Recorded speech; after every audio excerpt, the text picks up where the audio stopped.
Kamusta air signs? Welcome to Like a Tarot.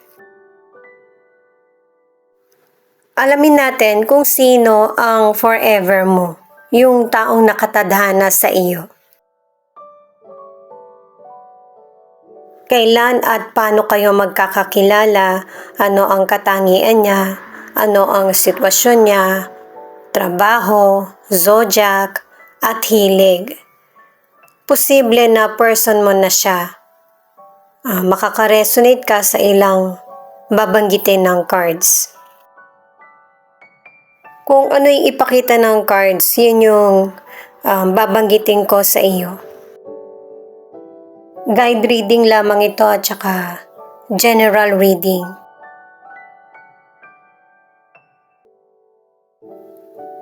Pinapakita ng cards na ito na yung person na nakatadhana sa iyo, sa ngayon, meron pa siyang kinakaharap na sitwasyon. Katulad mo, hinahanap din niya yung soulmate niya. At saka itong nakatadhana sa iyo ay nasa cycle pa lang ng healing. Wala pang awakening o kaya hindi pa kayo magkakakilala agad. Ikaw at saka yung person na nakatadhana sa iyo, kailangan nyo munang makapasa sa pagsubok na ibibigay ng universe. At saka makikilala mo itong person na ito sa pupuntahan mong lugar.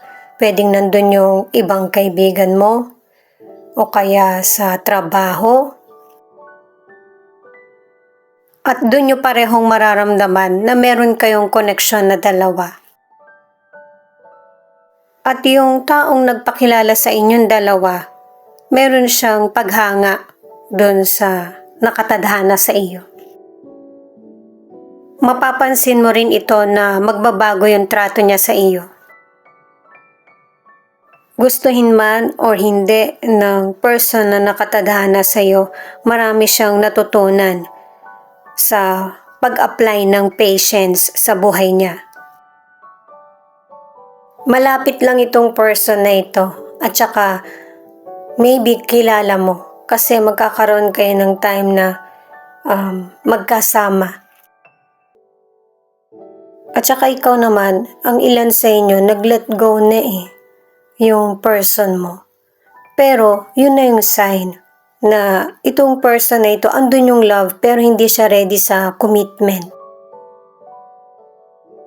At saka ano man ang nangyayaring sitwasyon sa buhay mo, isipin mo na walang mali sa buhay mo.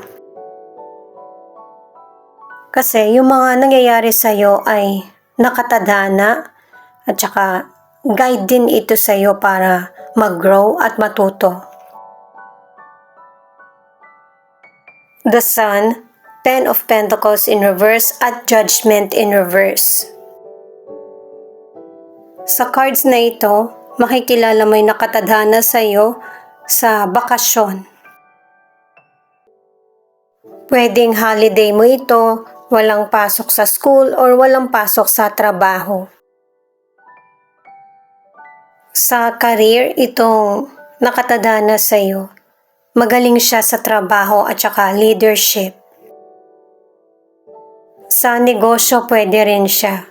At saka, yung kaya niyang pakisamahan yung bawat taong nakikilala niya.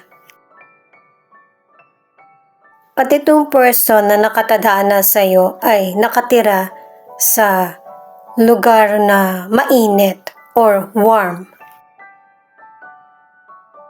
Kung magkakaroon ng awakening sa love, more than a year, o kaya mas tatagal pa.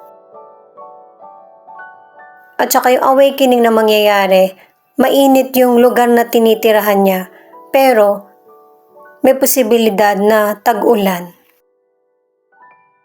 At itong person na ito sa ngayon, single siya, pero merong laman yung puso niya na iba yung nandun. Pero kahit na iba yung laman ng puso niya, merong biglaang pagbabago mangyayari. Kailangan niya na talagang mag-let go at piliin yung healthy choices para makaalis na siya sa mga negatibo. nakaka-experience yung nakatadhana sa'yo ng karmic death. Kasi meron siyang hindi magandang nagawa sa past life niya.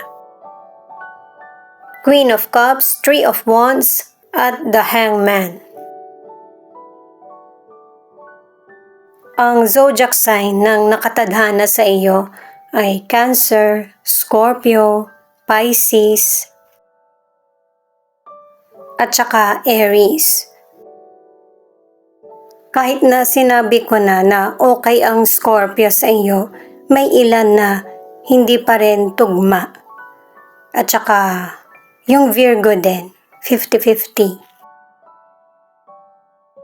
Pero dahil sa ang topic natin ay nakatadhana, mahal mo yung person, kaya mauunawaan mo siya. At ganun din ang isusukli niya sa iyo, sa good times at bad times.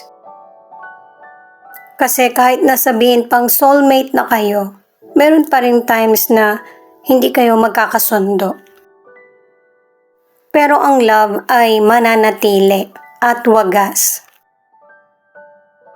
Merong teamwork na magaganap sa inyo ng nakatadhana sa iyo. Susuportahan nyo ang isa't isa, kaya sa financial magiging maganda yung dating sa inyo. At saka itong nakatadhana sa iyo, hindi kanya hahayaan na ikaw lang yung kikilos sa bahay. Tutulungan ka din niya. At saka malaya ka rin na gawin kung ano yung makakapagbasaya sa iyo, o kaya magnenegosyo ka, susuportahan ka niya. At saka ibibigay din niya sa iyo yung makakapagpabawas ng stress mo. Ang ilan sa inyo mahilig ka sa halaman, kaya magiging hilig niya din ito. At saka yung pagkikita nyo ng person ay nasa tamang panahon, at espesyal yung buwan na March, September, October, or November. Two of Swords, Page of Pentacles, at the High Priestess. Ipinapakita rin dito sa mga cards na ito na ipapakilala sa iyo yung nakatadhana sa iyo, or biglaan ka na lang din niyang mapapansin. Yun bang i-add ka niya sa social media account niya, o kaya magchat-chat kayo? Hindi agad magkakaroon ng palagayan ng loob, pero itong person na ito, unang kita pa lang niya sa iyo ay magugustuhan ka na niya. Ikaw at ikaw na lang yung iisipin niya, at saka ibubuka ng bibig niya. At ito yung time na ihiwalay niya na yung sarili niya sa mga nakaraan. Hihingi rin siya ng advice sa mga taong close sa kanya kung paano mas mapapalapit sa iyo, or yung magkaroon kayo ng magandang koneksyon. At itong time na to ay pareho kayong single. Hindi naman sa ayaw mo dun sa nakatadhana sa iyo, pero marami ka pang prioridad sa panahon na ito.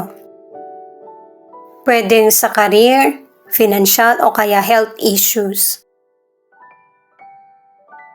Ano man ang gender mo or problems na kinakarap, hindi ito magiging hadlang sa totoong feelings niya or magiging connection niyo. Sa naunang cards, kailangan ng patience. Kasi dito sa third set ng cards mo, ay dito mo ia-apply or ia-apply nung nakatadhana sa iyo, yung patience. Ini-interpret ko kung ano yung ipinapakita ng cards. Kunin mo lang yung akma sa iyo. Ito yung last card. Ayan, Ten of Wands. Kaya pala walang pagmamadali o kaya nagdadalawang isip sa mga naunahang cards mo kasi nape-pressure ka. Kasi iniisip mo kung itong person na ba na ito ang nakatadhana sa iyo. hindi mo kailangan mag-worry kasi pareho naman kayo ng experience ng person na naloko or pinaasa.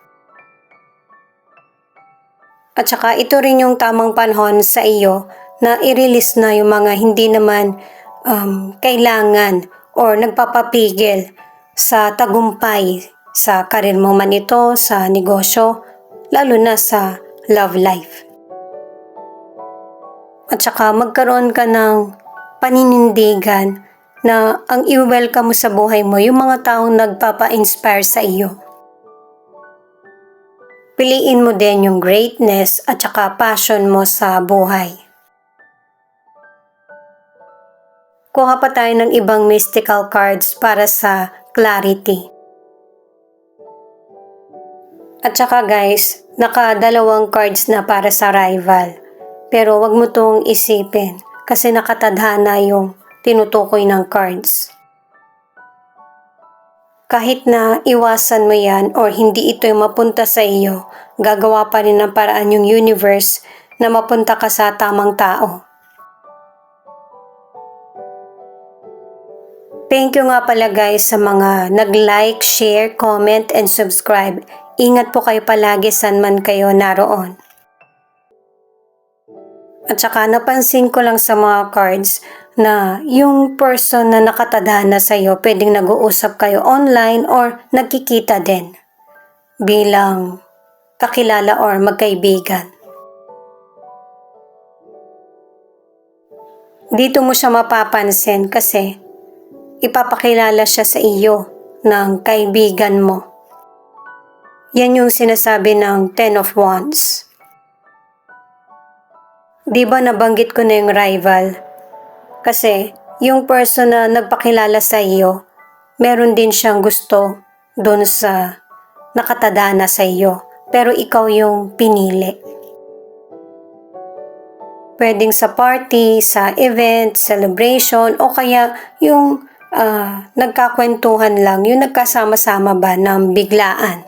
Makikilala mo yung nakatadhana sa iyo. Yung mga maling nakagawian ng person na ito ay babawasan niya na or babaguhin niya. At saka personal niya itong gusto nung hindi pa kayo magkakilala. Matutuklasan mo ito, pero iiwas na yung nakatadhana sa iyo para hindi kayo parehong mapahamak. Kasi yung importante sa kanya yung connection nyo.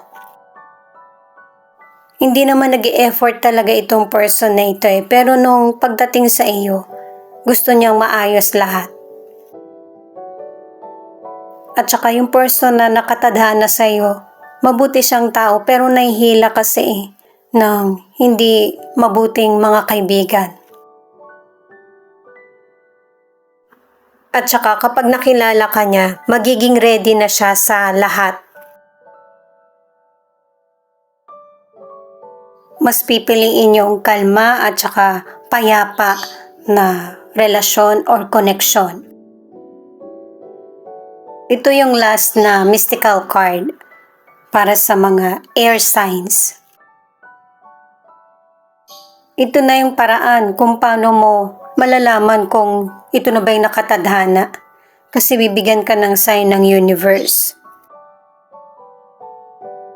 At saka yung mga negatibo na nangyari sa buhay mo ay sign din na kailangan bigyan mo din ng pansin dahil ito yung magdadala sa iyo para sa true love na dapat ma-experience mo sa buhay. At kung merong nangyayaring hindi magandang sitwasyon sa iyo ngayon, meron ka ng kailangan putulin or baguhin na pattern. Habang kinukuha ko yung charms, ituloy ko lang na yung person na nakatadhana sa iyo ay yung parang sinasalamin mo yung sarili mo sa kanya dahil sa pagkakapareho nyo.